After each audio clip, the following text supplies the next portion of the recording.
Hey, you guys, welcome again to another live broadcast. So glad that you guys are here. Today is March the 25th, 2026. Another beautiful day out here in sunny Arizona.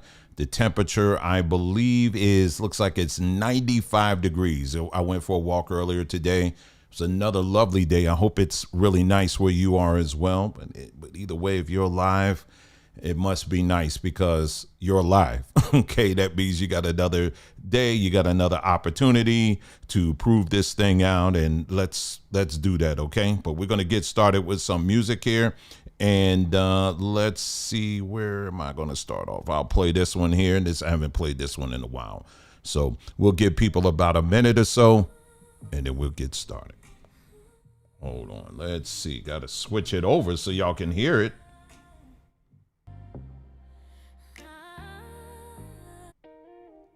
There we go.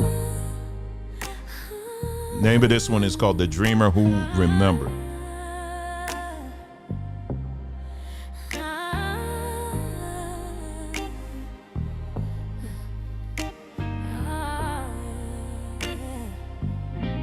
I was raised in the shadow of thunder, told not to question the rain. They said the truth was somewhere above me, but the answers whispered my name. I kept my soul behind their fences, built from scripture, fear, and shame. But every seed inside remembers how to reach the light again. I'm the dreamer who remembered, the one they said should sleep, but love woke me from the silence. Now the truth runs wild and deep. No more living in their stories, no more playing by their creed. I'm the dreamer who remembered, and that dream belongs to me. They said freedom's in surrender, but I found it in the fight. I had to lose 1,000 heavens just to feel the breath of life. I've seen empires built on halos, I've watched preachers wear their crowns, but when the noise began to crumble, I remember who I am. All right, another 30 seconds, y'all.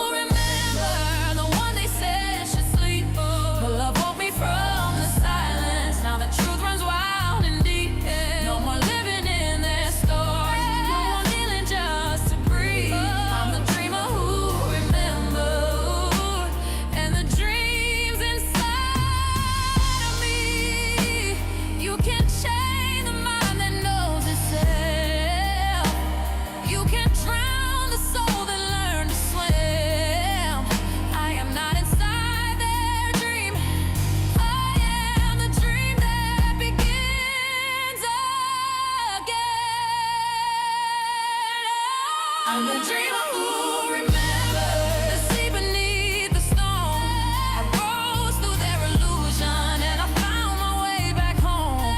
Every wall became a window, every tear a melody. I'm the dreamer who remembers, and now I finally see.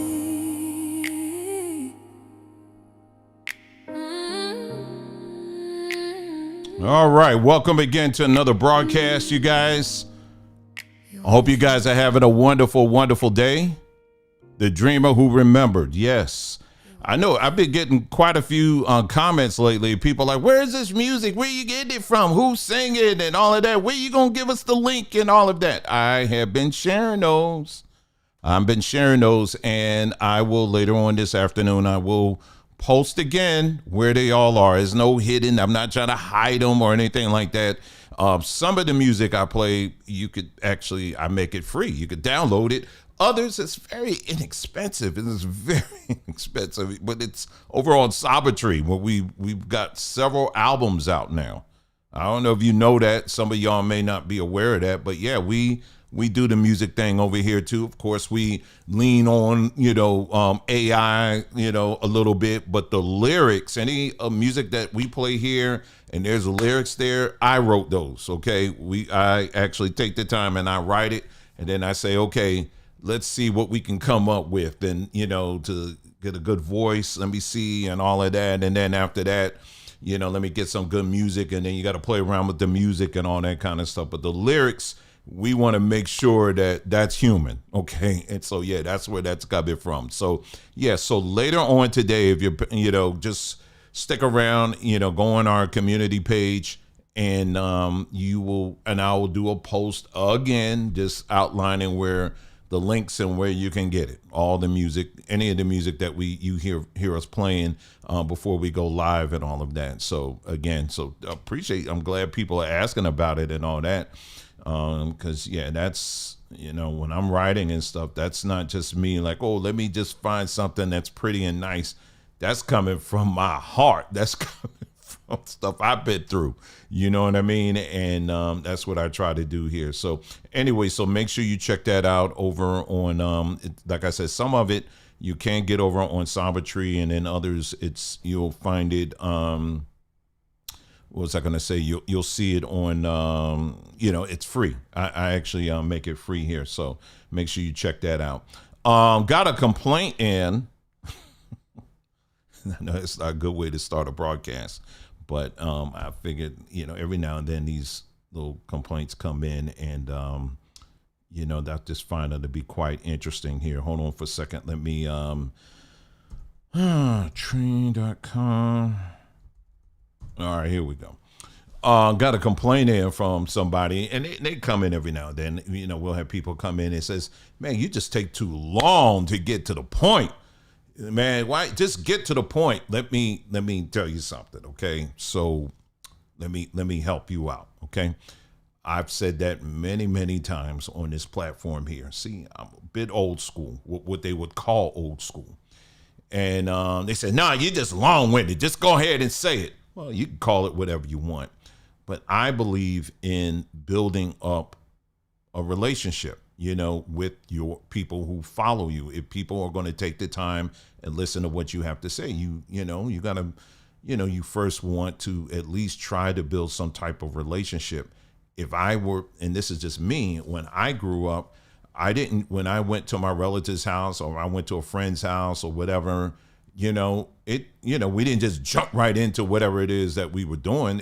You just, hey, how you doing? You do your greetings and all of that stuff. And then you work your way into whatever it is. And it's funny, the same people that say this kind of stuff, they will go into church and will sit down and listen to praise and worship.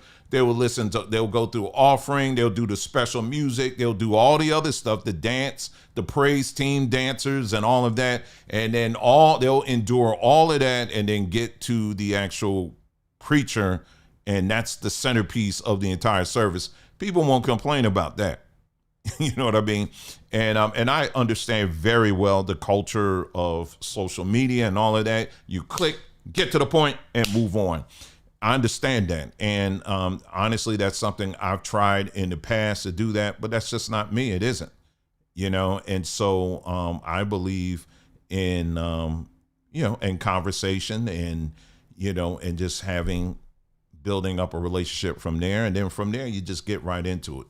So if that's something that's a bit uncomfortable for you, or you just don't have the time, well, you do have one or two choices. One of which is, of course, you can definitely use a little scroll button and just move forward in the conversation to the part that you're interested in. You could do that, or you can just keep scrolling, period, and just go on to the next 1 millionth and whatever person that's out there. But here, this is how I do things here. And until there's a memo that comes out that says that everything has to be centered around what you like, I'm not going to do it like that. Okay. That's just me. And that's it. I've been here where I've had many, many viewers. I've been here when I don't have as many viewers. But like I said, again, I'm just going to be who I am. And that's where it starts and ends with me on that, So like I said, again, I do get the whole social media thing, and, you got to get to this and all that. I've been through classes and all that kind of stuff, but it's just not me. I'm not going to do that. So anyway, so today, what we are going to talk about very briefly is a couple of things, that I've come across on the social media lines, and it's actually some pretty good stuff, things that you should be thinking about, things to get us to really see ourselves as the solution, and like I said, a lot of times the moment you do like a video like this, I've been around long enough to know the moment you start talking about solutions, well, you're probably not going to get a lot of views on that. The moment you start talking about solutions versus if I do a video where I say something like negative, or I'm in the title, like the one I did recently, I said the end of the black community, and people just got triggered off of that, and they'll watch a few seconds of that until they get offended and just run off of that, and then expect me to engage in a back and forth where it's based off of them not even watching the video. I'm not going to do that, but every video that we do on here, on this platform, we have to talk about the problems. If you see yourself as a builder, someone that is a provider of solutions, you can't solve things if you don't know what needs to be solved. Everybody talks about solutions, but you don't just walk into a space and start providing solutions if you don't know what the problems are. You understand? In order for you to know about the problems, you first got to talk about them. You know what I'm saying? And so when you start, and what I've noticed is that the moment you start talking about the problems, well, you got a lot of people that get a bit squeamish, they get offended and all of this other stuff, and why you ain't talking about them, all that kind of stuff. We don't do that here. Okay. If I want to talk about what's going on in this house, I don't care what the Joneses are doing across the street. You understand? We're going to talk about what's in this house, and then we're going to do what we need to do to fix what's in this house. And then whatever the Jones want to do, that's on them. But for now, we're going to focus on us. You know what I mean? And that's what we're going to do. And so what we're going to do is, so we're just going to look at, in this broadcast, it will not be as long as the other ones, I promise you. But we're going to look at a couple of pretty good things that I came across I thought were neat and all that. So some positive things and all of that. What was I going to say? Okay. I've been drinking, I made my smoothie yesterday and I'm still drinking from it. And it has all those, raspberries has all those little seeds in it. So they get caught all in my teeth. That's the only thing. But anyway, so if you see me doing all this, that's because, I'm trying to get them seeds out. But anyway, first things first, I do want to mention, if you go over to our site here, we still got 24 hours remaining of something that is a very special offer that we're making right now. Well, number one, of course, if you are big on fruit juices, 100%. Make sure you check that out over on Saba Tree, because this deal is going to be wrapping up, I believe, on the 31st. On the 31st of this month. If you're a juice person, you like 100% soursop, 100% mango, guava, or coconut water with bits of fruit in it. This is it. There's no added flavors or colors or sugars or anything else. This is one of the few places that you're going to be able to get soursop juice where they're not adding any sugar. There's none of that in there. It's just the fruit, the juice, and that's it. And that's probably the most popular one we have. Mango, guava, and coconut water. We have that as well. So make sure you check that out. But I do want to take you over to Saba University, because this is one of the things that I want to mention here. I want to really talk about here. Our Breaking the Chains special that we have going on right now. It's 24 hours to go. This right here is one that the more and more I start thinking about it, I realize just how important it is for a lot of people, and or it should be. We have in our audience, we have numbers of people who are, who come from, Christian backgrounds, church backgrounds, whatever. And one thing about black folks, right? When we look at our history, and when I say black folks in this context, I'm talking, of course, black Americans, but I'm also including people in the Caribbean, Central South America, Africa. That's who I'm including, okay, in this conversation that we're talking right now.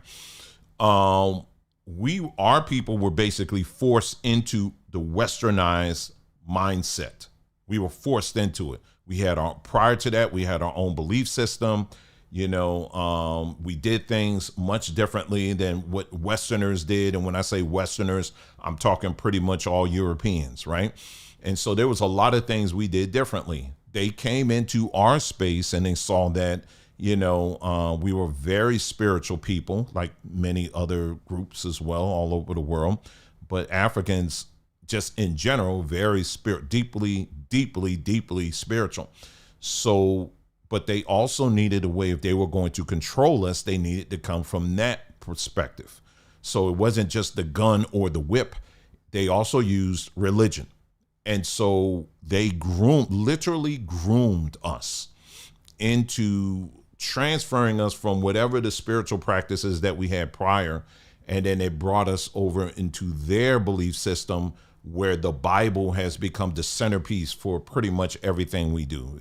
And it ranges from, and it's not just the people who go to church every Sunday, but just in our culture, if you was to look at a quilt, interwoven in that quilt, you would see the Bible interwoven into that.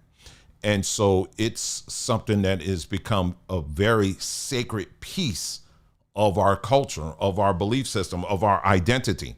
And if you dare question it, then it's become something that you're on shaky ground. And it doesn't matter if you're Seventh-day Adventist, if that's your background. It doesn't matter if you're just, Baptist or Presbyterian or AME or Church of God in Christ or whatever. It doesn't matter. None of that matters. None of that matters. Or Hebrew Israelite. I'll put that in there as well. None of that really matters, because the centerpiece, the foundation of all of those different belief systems is the Bible, right? And so one of the prerequisites that we had to agree to, or we were forced to agree to it, is that you never question it. You never question it. If you dare question it, then whatever promises that are given to you on where you're going to end up in the afterlife or whatever, well, they're going to be null and void, and you're going to bust hell wide open. And so for a lot of us, for a lot of black folks, questioning the Bible is something that is in many ways is seen as something as very taboo. But like I said, where does that come from? That goes all the way back to slavery. All the way back to slavery.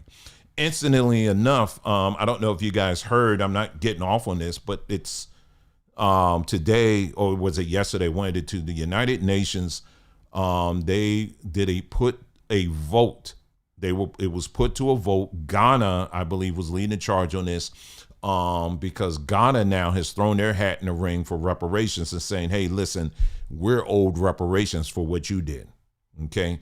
And so Ghana is out here now making that claim that they should get reparations, but they're kind of coming from it from a Pan-African perspective, right?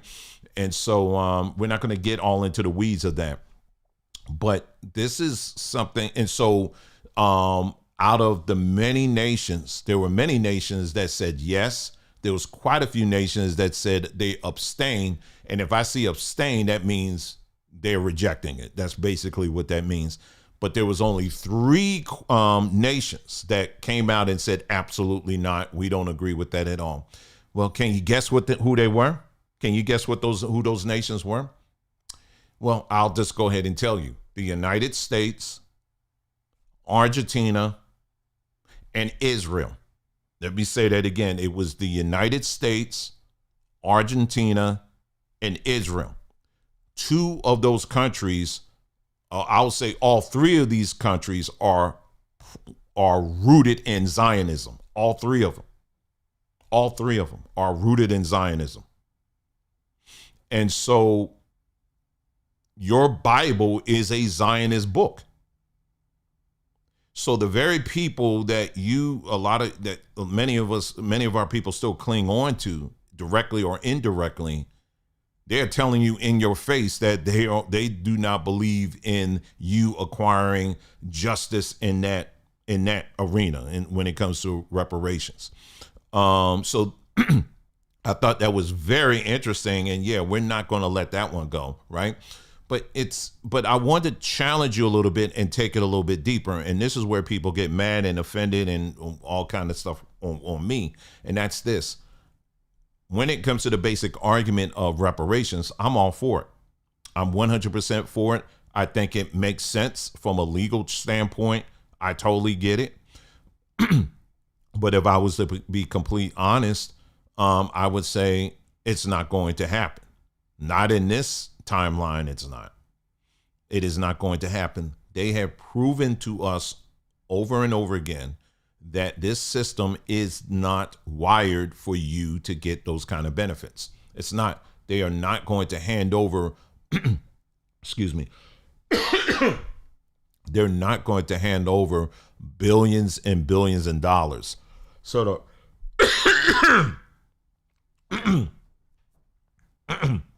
it's those raspberry seeds. Hold on one moment. Woo, it's almost done. Woo, that's something. Them raspberry seeds, boy, they get to you. But they are not going to hand over billions and billions of dollars to black people. That's not going to happen. But I want to take it even deeper than that, okay? Because some of y'all just, oh no, see, we don't need your bad energy and saying that kind of stuff. Hold on for a second, because I want you to think for a second. I want you to think about this. And I've done videos, people like Todd and some of y'all others, you've heard me say this over and over again. The monies that they give you, let's just say tomorrow they said, okay, we're going to hand you over $1 billion, billions and billions of dollars. We're going to hand that over to you. They're going to hand that over to you. How are you going to use that money? Oh, I've heard this argument before and all that. It don't matter how we're going to use it. I want you to listen to me. Calm yourself down. Calm down. All right, just listen to me. What I'm saying is this. They are the ones that add value to that money. Do they not? They add value to that money. So if they was to reach into their collective wallet and give you, let's say, $1, you don't determine the value of that dollar. They do. So for example, they can give you $1. We just make it very simple and say, here's your reparations, right? You take that $1 and you're like, yay, we got our money. We finally got our stuff, right? You take it and you just run off with it, right? All right, you run down the street with it, and then you've been eyeing something to buy for years and years and years, and finally you got your $1 and you're ready to buy it.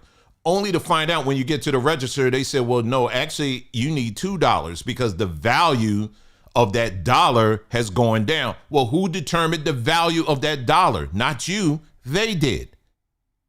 So if they were to give you a bunch of money, they still control you. And the more money they give you, the more they control you. You understand what I'm saying? So again, I am not saying that the reparations argument is I'm not saying that. I think it makes sense. I get it.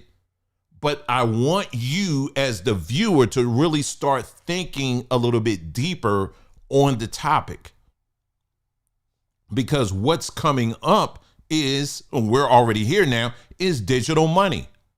And if you think that they can control the value of $1, what do you think is going to happen when they start mandating digital money, that you can only use digital money? Not only are they going to be able to determine the value, but they're also going to be able to control where and when you can spend it. Do you understand what I'm saying? And when I say when digital money comes, we're actually there now. You ever use a debit card? You ever use a credit card? That's where we are right now. But see, the problem is so many of our people are so focused on the underlying argument, the underlying vibe, if you will, of the reparations argument is give us value. That's what you're saying. America, give us our value. America, determine our value. That's what you're saying. That's what you're saying. And same thing with Ghana. Ghana is saying the same thing. Give us our value. That's what's being said ultimately. Okay? So what I'm saying is this. Hey, keep making the argument. That's fine. I'm not telling you not to. But I want you to understand, the more you get into it, the deeper you get into it, the more ultimately they do control. And that's what we try to do. We want to challenge you to really think about these things, instead of just launching into this stuff just out of mere emotion, right? So anyway, back to my main point is this class that I have, what I just pulled up on the screen here, when it getting back to the Bible here. In this course here that we have is called Breaking the Chains, The Journey Beyond Belief.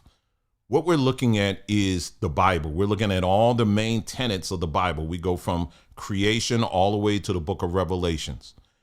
It's not so much of a Bible course per se, but we're looking at the Bible in one hand, and we're also looking at historical, factual, proven history in the other hand. That's what we're looking at. And what we're doing is that we are telling people, number one, this is not about converting you. Okay, I have no interest in creating my own religion, my own cult, my own church. I don't have time for that. I don't want to do that, and I'm not going to do that. Okay, this is not about that. Any belief system that you're in that discourages you from asking questions is pretty much a cult. You understand what I'm saying? And many of us as Black folks, we have been brought into that when the Western powers forced us into Christianity. And again, when I say Christianity, I'm encompassing all of these belief systems that use the Bible as their centerpiece. Hebrew Israelites will sit up here and say, well, we got the Bible, but we got our own interpretation. Seventh-day Adventists, they'll say something different. Baptists, they'll say something different. But at the end of the day, the foundation is always the Bible. It's always your Bible. It's the very book that they gave you. You understand what I'm saying?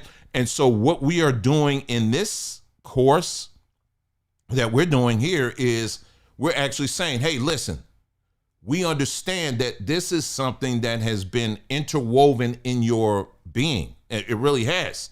And we're very sensitive to that. But we also want you to get to a place where it's okay to question these things. It's okay to ask questions. It's okay to inspect. I kind of put it like this way. I was on my walk today and I thought about it this way. It's like this. We've had several cats, since we've been married. And, we always started off, we're going to make it a house cat. Ain't going to put them outside. And I think about that as like kind of messed up because animals by nature, they want to go outside, right? And so as long as our cats stayed inside, they just stayed inside. That's all they do. Every now and then they would look outside and be like a little curious.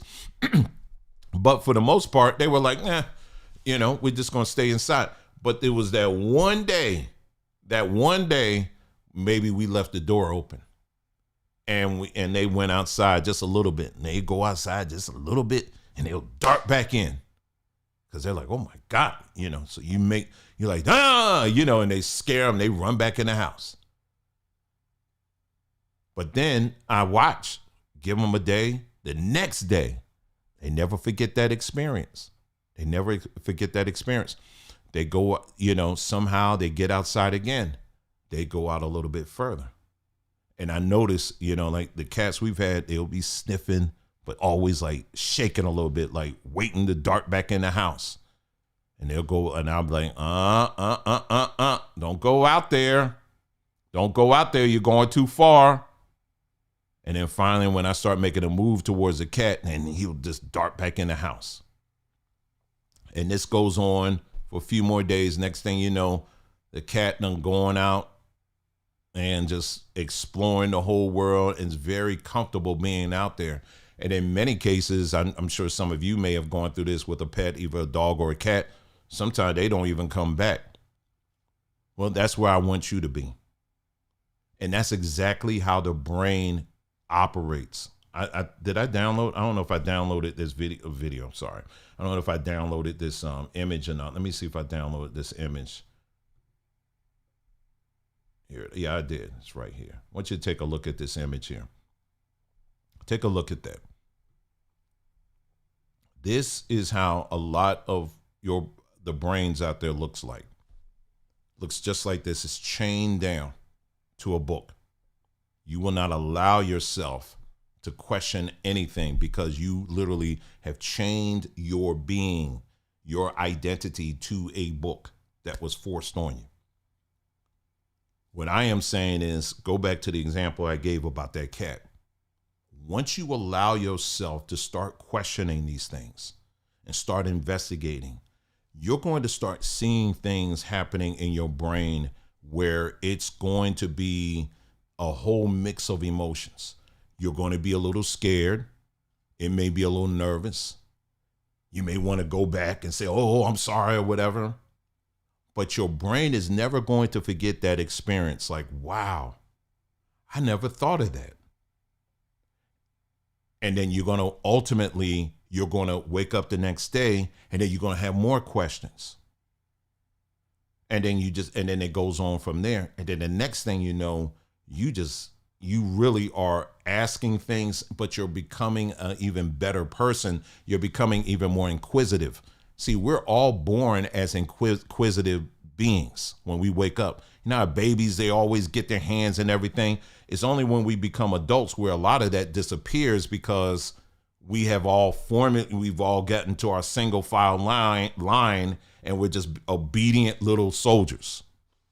Remember I talked about a while back, I talked about how in the Bible, they really enforce the importance of being a sheep. My sheep hear my voice and a stranger they will not. The Bible really enforces this, being a sheep, but don't be a goat. But it was a video I did a while back where I explained how it's actually, you shouldn't be that. You should be the goat because sheep are very compliant. They just go whatever the shepherd tells them to do and they just do it. Goats, on the other hand, you know the expression, they will say, oh, you old stubborn goat. You ever hear people say that? Well, goats, a lot of times, they're like, whoa, wait a minute. What are you doing? Hold on for a second. What you trying to do? Well, that's how we're born that way. You're naturally born that way, like a goat. You're not born like a sheep. You are not born as a sheep. You're not just, bah, I'm just going to go with bah, whatever someone tells me to do, bah. You're not born that way. You are born to always ask questions because that's how you learn and that's how you grow.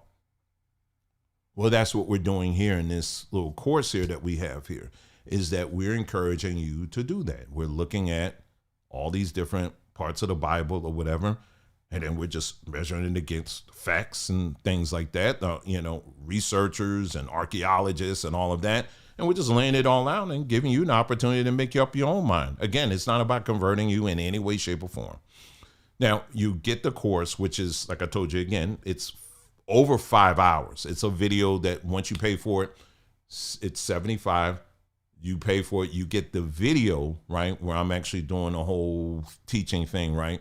But you also get a book. I forgot how many pages are in the book, but you get a book that I put together for you as well that covers stuff that was in that 5 hour presentation, and there's many things that I wasn't able to fit that is also in that book as well. So you get the book as well with that. In addition to that, I think it's about between 100 and 150 slides that I have personally put together over the years that give even more information and more details and more research for you. Okay. Things that you can take your time and look through it. You can explore, you can ask questions and do all that kind of stuff. So in addition to that, you also get that as well. But what we're doing right now, this special that we're running is for the next 24 hours, you will also get access to we're getting close to 800 books, PDF books that I have collected, amassed over the years or whatever. It's our digital library. You will get access to that as well. So on top of all of that, you're going to get access to all of these digital books as well, all for that same price.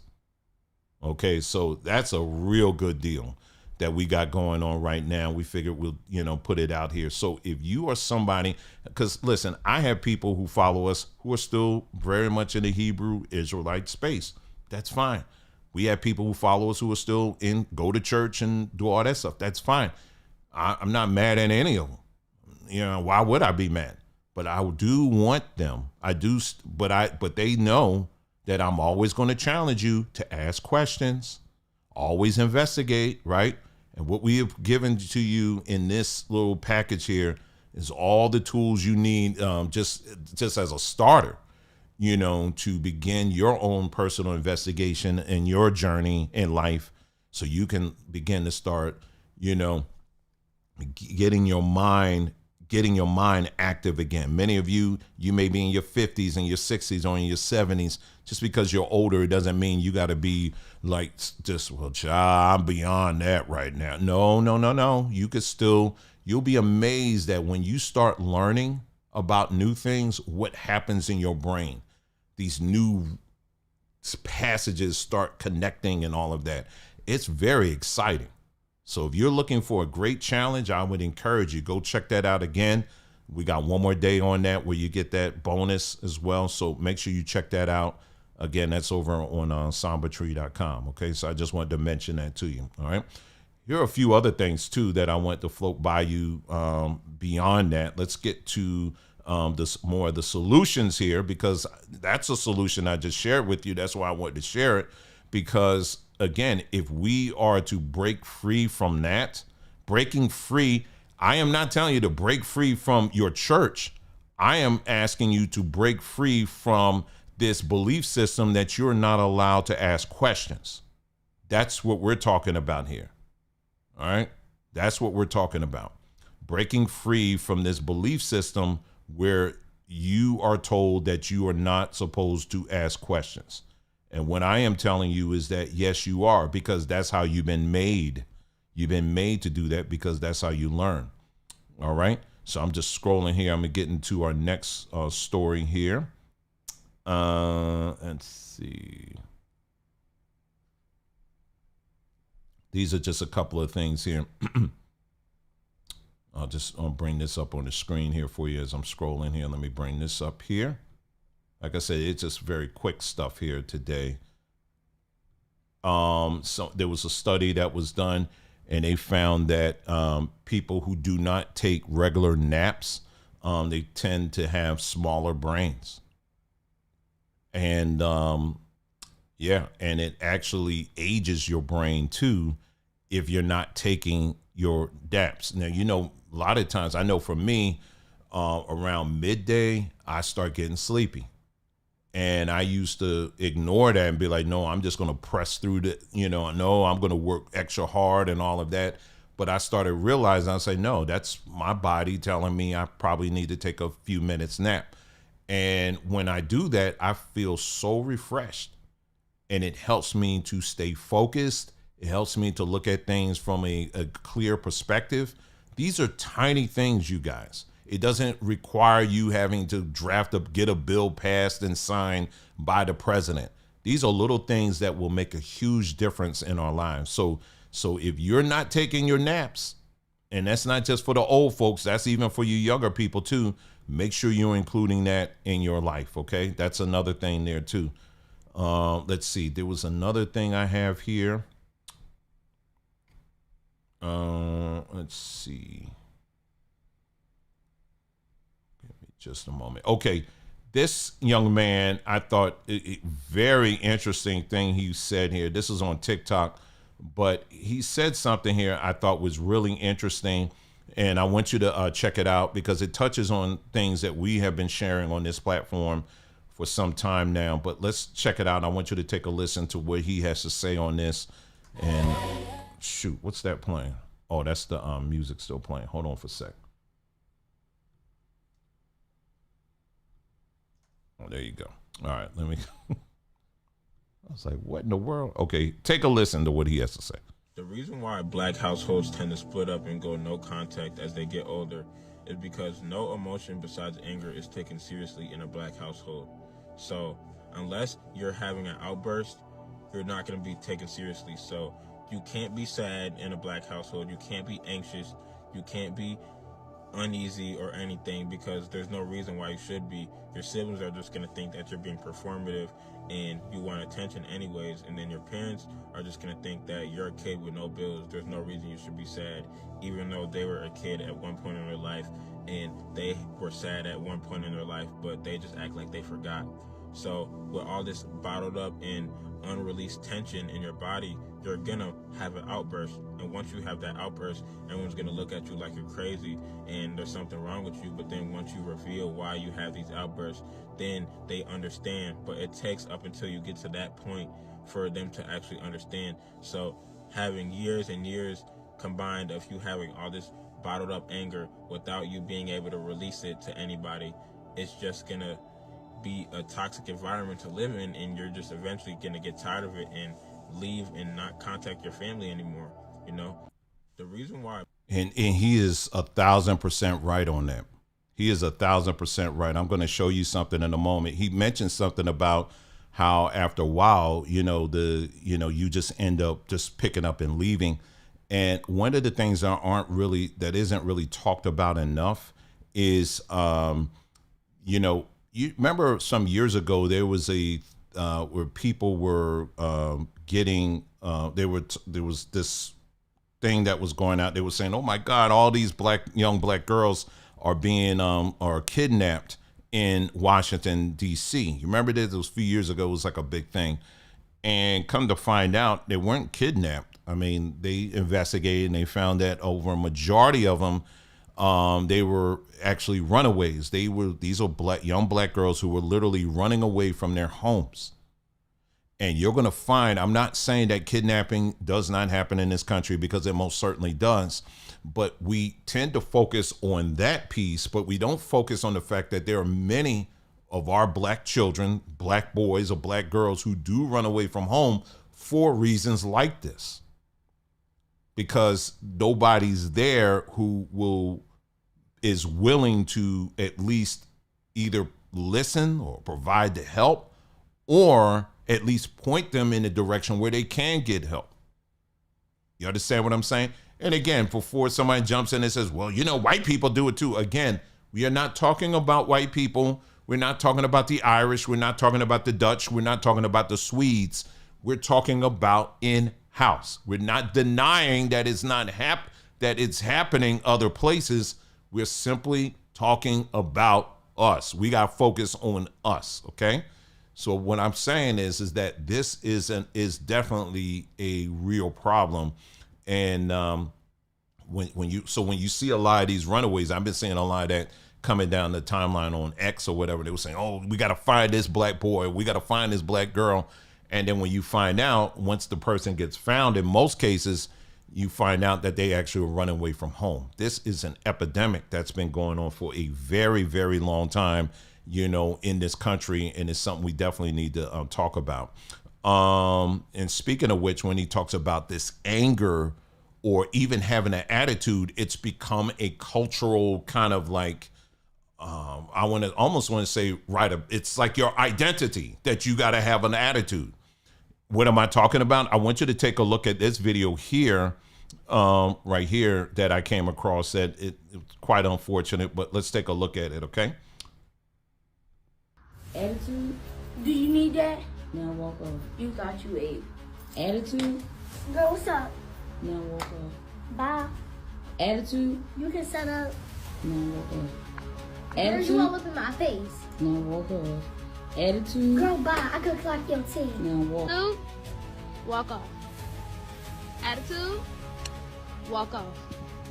Attitude, walk off. Attitude, walk off. Attitude, walk off. Attitude. See, that's not even cute, but this is the kind of stuff that it's out here a lot. I mean, they literally are training these young black girls to have what? Attitudes.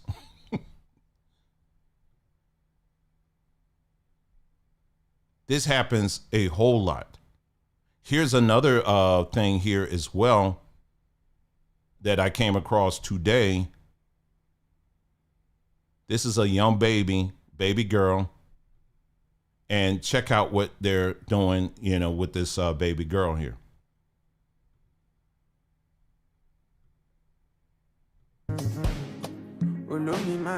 I'll just turn the volume down here.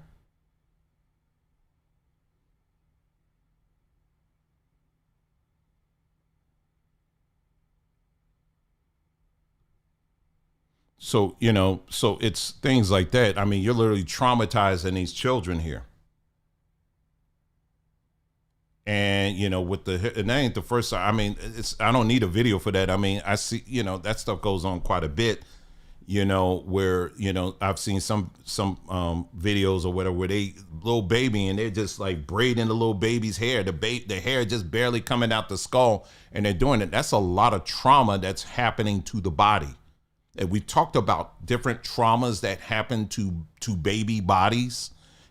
For example, we talked about the trauma that takes place when during circumcision. There is it's trauma. It's major trauma that happens to the body of black boys when they are subjected to circumcision. I don't care what your Bible says on that. From a biological standpoint, it is trauma. It is trauma that has a measurable impact on the lives of boys, in many cases for the rest of their lives.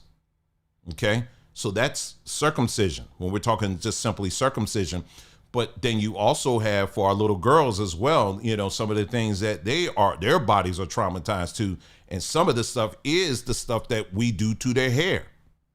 Instead of just letting it naturally grow out. See, what happens is when trauma happens, so a lot of times trauma isn't just rape. You know what I mean? A lot of times we just think on that, or you being yelled at. Trauma is just pretty much anything that aggressively comes on your body where your, your nervous system is taking on a negative impact all at the same time, right? And if your nervous system isn't prepared for it, it can be very damaging, right? So I would even argue that there is a certain level of hair trauma that takes place with these little children when you're doing that kind of stuff to them. Always braiding all of that, because what does that do with a lot of these young girls, even at a young age? I don't like my hair. I don't like my hair. I can't stand my hair. And so when you start them off at a very young age, thinking that their hair isn't of value, that's trauma. And what we do is we turn that trauma into fashion. And guess who comes in? China. China comes in like, okay, we see your trauma and we gonna make some money off of it. So let's make these wigs, let's make this and make that or whatever. I'm just telling you, it's based off of trauma. It's not, and we call ourselves, well, it's a protective thing. Protecting for what? What are you protecting? What are you protecting at this point? What are you protecting? You protecting your stuff for numbers of years. And I'm not saying don't wear a wig, don't wear a weave. I'm not saying that.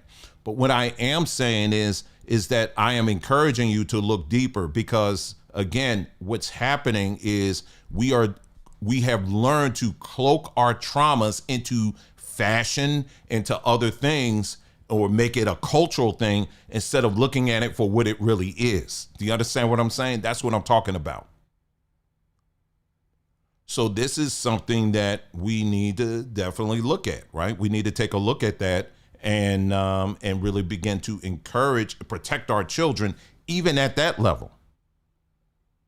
You know what I mean? We did a whole series on, I just told you about circumcision and all that. I got a whole series just on that and really breaking down what happens to the boy's body and all that kind of stuff, right? We should do one on hair. We should do one on that as well. And talk about that and what are some things we can do to help that, to help, get to start thinking in another direction on that. But trauma is a very real thing. And what you see, like that woman, training these girls that have attitudes and stuff. Well, guess what's going to happen? You get older, what's going to happen? You're not going to be able to get a job. There's going to be a lot of things because you have been trained to identify as someone who has already been offended. You coming into a situation, doing all of that. You just coming in there, and we encourage it by saying, "Oh, look how cute that is." That's not cute. Why are we training children to have attitudes like that? Again, am I saying all black children are trained? No, I am not. I'm not saying that. But what I am saying is that this happens a lot. It does. Right? And so we need to bring this to light, full light, and we need to burn it up out of here. That's what needs to happen. All right. And then what was this here? This is something else. Hold on for a second. Where's that video?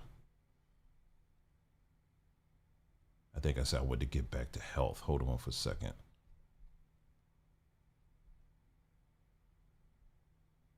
Yeah, it was. Let me get back to health.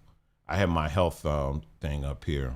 Like I kind of itemize everything here.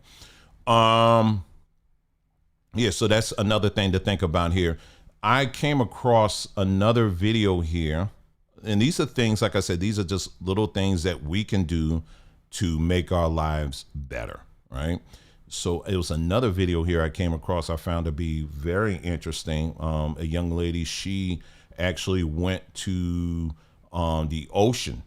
Now, at Saba Tree, we do sell our sea salts, right? We got lava salt, and then we have a black salt that we sell. Oh, Aliyah salt, and then lava salt. The lava salt is black. So we do sell that, right? But this young lady, she actually was showing how to make her own salt. And I want to show you this video because I thought it was really interesting here. Let me just get this just a moment here. I'm just scrolling to get to it. And she literally went to the ocean and she actually collected some seawater. I'm almost there. Almost there. And she takes you through. Oh, no. Okay, that wasn't health. Sorry, I remember. This was under another one here. Hold on for a second. I know where it was. Here it is. Okay, here's the sister. Okay, here we go. Now check this out here. All right, let's see. Here we go. Yeah, she's just gonna walk you through how she made her salt. Is there a volume? Like, why am I paying for salt and all I need is ocean water and vibes? I went to the beach yesterday just to enjoy one last beach day before these students come back to school, and I gotta work for real. I collected some seawater so I can take home. Maybe it's just the Virgo in me, but I'm always at home just doing stuff. And making sea salt is so easy. The first thing I'm gonna do is strain the seawater. I just wanna get out any particles, any extra sand. I don't want that in my salt. I put a cheesecloth over my strainer, but if you have a coffee filter, that works too. Look at what was left behind. All I'm gonna do now is boil this. Yep, that's literally it. I boil until the water evaporates to a low level, and you can literally see the salt forming from the seawater. This is what the salt looks like once it's fully evaporated. I'm just making sure I get everything, and I put it on some parchment paper, spread it out because I want to dry it out a little bit more. So I'm just gonna throw it in the oven for 15 minutes, and once it comes out, you now have sea salt. Moments like this remind me that God didn't leave us lacking. He provides everything, and He is in everything. Woo, that's a word. Tell me enough. And there you go. Yeah, I actually looked into it. Yeah, you absolutely can create your own salt. Now, why is that important? Now, the other day in the video, where we talked about these things, we talked about how bodies like ours that have a lot of melanin in it, and your lineage goes to West or Central Africa. The way our kidneys process salt is different than the way the bodies of people who are from Europe, we process salt. We don't need a whole lot. When it comes to processed salt, our bodies really have a much difficult time in dealing with that than if we're working with natural salt. All right. And the reason why this is so important is because if you're taking in too much processed salt, what that contributes to, again, is your mind and how you process things, your outlook on life, high blood pressure. It contributes to many diseases and all of this stuff here because, again, a processed salt. Natural salts, like what she did, it's going to have trace minerals such as magnesium, potassium, and calcium in there. It's going to have some things that our bodies, particularly our melanated bodies, what we really need. And so I thought that was just a very good example there. And you can look it up on ChatGPT on how to do it, because I know some of y'all are like, whoa, wait a minute, now it could have this, that, or whatever in it or whatever. But, you know, it will walk you through on how to purify it. The key thing she did was boil it. You got to boil it. And, you know, she dried it out in the oven. You could definitely do that. Or you could dry it out in the sun. That's what they normally do anyway. So one of the two. So, but by the time you boil the stuff, a lot of the stuff is going to be out of it anyway. And then what she used, that cheesecloth and all of that, that was, you know, you do that too. But like I said, I would recommend, you know, AI, like the ChatGPTs or Claude or whatever it is that you use. And it will actually walk you through how to make sure that that seawater salt that you get is really purified so that you can get some healthy salt. And I'm gonna tell you right now, something that may seem very insignificant like salt, it will make a world of difference in the attitudes that we see out here, the negative attitudes, a lot of negative attitudes that we see right in our own backyards. And it's just something as simple as that can make a world of difference. That's why I wanted to bring it up and talk about it, because I think it's something that we should take very seriously. And she just went to the beach and that's it. So if you're fortunate enough, and you know, where you live near the beach, you know, definitely try it, check it out. And if not, you can go to Saba Tree and we'll hook you up because we already got it for you. Okay. All right, let me move on here. I got a couple of more and then we're done. Let's see, we're going to go back to, let's see if I had anything else. We talked about the salt. We talked about that. Oh, another thing too, while I'm at it here, while I'm thinking, you know how I've been talking about taking your, you know, that you are your primary physician, you're the primary physician, you know, it's not the person that your insurance company assigns to you. If you can, if you're able to, or if you have it already, I would highly recommend you getting on WhatsApp. WhatsApp, that's one, and it's another app too. I'm thinking of something, I can't think of it right now, but it's similar to WhatsApp.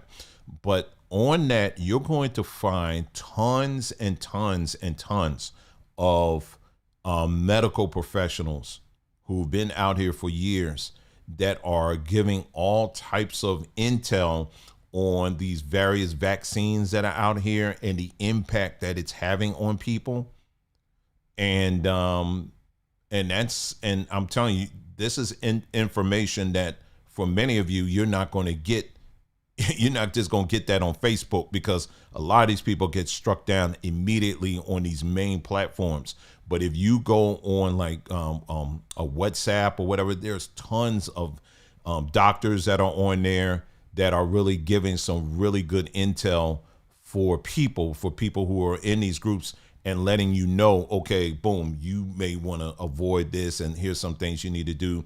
And what I may do one day soon is I'll probably give you a list of different groups that I follow on there, different doctors and stuff I follow on there, because they provide a ton of great information,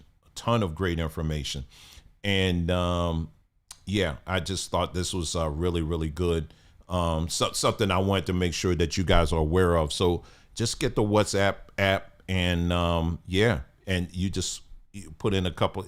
You'll start seeing it, and make sure you subscribe to it, and it could be a very big help for many of us. Okay, because you remember when I did the several videos I did, I was talking about black doctors and all of that. They're all part of the system, and the system is not about destabilizing itself. Black doctors are no, it's not going to destabilize itself. So you got to make sure that you're taking the steps that you need to make sure that you and yours are getting the best information possible.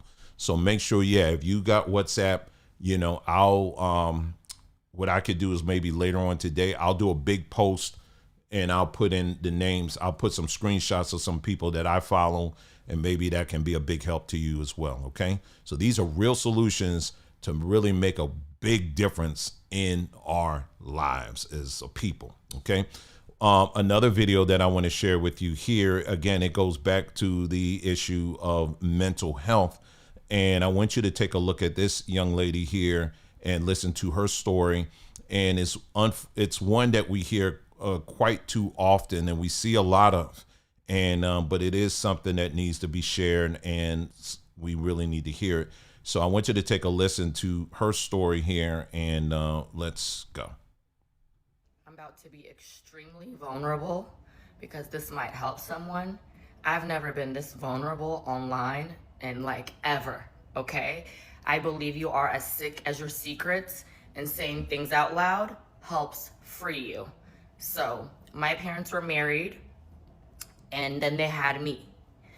I guess their marriage was difficult, so they later got divorced. I don't know why, I don't know the details. All I know is that they separated, so I used to be with my mother 1 week, and then I'll go be with my father the next week, okay? So back and forth. 1 week, my dad never showed up to come and pick me up. I sat by the door, literally waiting and waiting. He never showed up. The following week, I did the same thing. I did this for months, okay? He never came. So I felt so rejected, okay? I still quite literally turn into that little girl when I talk about it. It has changed the trajectory of my life, okay? So I didn't find out until literally recently as an adult that my father did not abandon me. My mother cut him off because she was afraid that he was gonna take me from her. So I literally had to grow up without a father, thinking that my father didn't love me. So I would go on dating these men who were amazing to me. I've had wonderful relationships, and I would literally feel like the love was never enough because my father didn't love me. How could another man love me? So it just fucked me up, okay? For good. So this is why I chose the man that I chose to have a baby with. Everything truly makes sense. And my grandmother tells me this, and I was angry at my mom. Angry, okay? Because how dare you be that stuff fucking selfish and not think of me? You don't think I wanted to have my father? I've forgiven her, now I've made peace with it. But that's why I feel so strongly about cutting parents or cutting the other person off. You don't get to fucking do that. You don't, okay? Because like I said, it scarred me. And now my father is dead, and it haunts me for the rest of my life. Because I literally grew up thinking he didn't want me. That wasn't the case. He was coming. They were returning him, and I was sitting there by that door, waiting and waiting and waiting and waiting, and he never showed up. And I hope this brings me some type of closure, because it literally eats at me all the time, still to this day. Now, some people can say, oh, she acting or whatever. I don't know. I don't even know this woman. But what I do know is that this is something that is very prevalent, in what we see, what we call the Black community. It is. Did I say if it's exclusive to the Black community? No, I did not. I am saying that this is a problem. It is something. And so what my encouragement to you is this, is that the change begins with us. It begins at home. All right. I know that's not the best way to end, a broadcast, but I do want you to think about these things. There's a lot of things that you and I can do right now to address these problems. And we're not going to be able to address them if we get so triggered every time someone brings it up, or your first reaction is, but what about them? What about those people over there? What I am saying to you is we got to move away from that and begin to start saying, what can we do? What can I do to help? What can I do to assist and the change and all of that. It starts with us. It does not start with the government. It does not start with reparations money. It doesn't start with any of that. It starts with this. Let me close with this. This is something I have to tell myself every day. Every day I wake up, I literally tell myself this every day when I'm doing my breathing exercises. And that's this, is that all the solutions that are needed, that I need for today, it's already in me. They're already in me. They're already in you. And I point to one of my favorite fruits, and that's the orange. And when I'm juicing my orange and those seeds coming out, everything that is needed for a tree to be grown is already within those seeds. It's already in there. All the coating, everything it needs, the height, what it's going to look like and all of that, it is already coated in there. No, that's just a orange seed. Now, how much more do you think is already pre-coated in you? Everything you need for this day, for this life, everything you need, it is already in you. I was thinking about how, as a child, I used to, when you see like anthills or whatever, I used to just brush them away or whatever, just kind of just doing what little boys we would do. We just brush them away, just being mean. And then I come back the next day, it will be another one there. Or sometimes there'll be two of them there. They just do it. Or same thing when you pull up weeds. You pull up the weeds and then you just go away. And you're like, okay, I got rid of these weeds. You give it a week, it'll be more weeds in the same spot. Why? Because they are doing exactly what is already coded in them. And what I am saying to you is, what are you doing that's coded in you? And what we're finding is that there are things within our own backyard that we are allowing to traumatize the coding that's in us already. And now we got these strange growings that's coming out of the community. And we're saying, look at that tree. That looks nice. But that tree is not really a tree. It's a hybrid of mess. And we're calling it natural. It's not natural. You understand what I'm saying? So what do we have to do? We have to go back and we got to reevaluate some things. There's some changes that we need to make. And it doesn't require, again, you having to, that Washington has to do something and they got to fund this program or they got to do that. No, it starts with you making a choice, making a decision. That's why I was talking about even with this class, breaking the chains. It starts with you. It starts with you at the end of the day. And what we try to do on this platform is to point just to that. Here are some solutions that you can think of. Here are some practical things you could do so that you can become a better version of yourself, and not just better, but healed. Okay? And that's what we want. So that's all I have for you guys today. As always, thank you so much for tuning in. Remember, check us out over at sabatree.com. And hey, you guys take care, and I'll see you again in the next broadcast. You guys take care.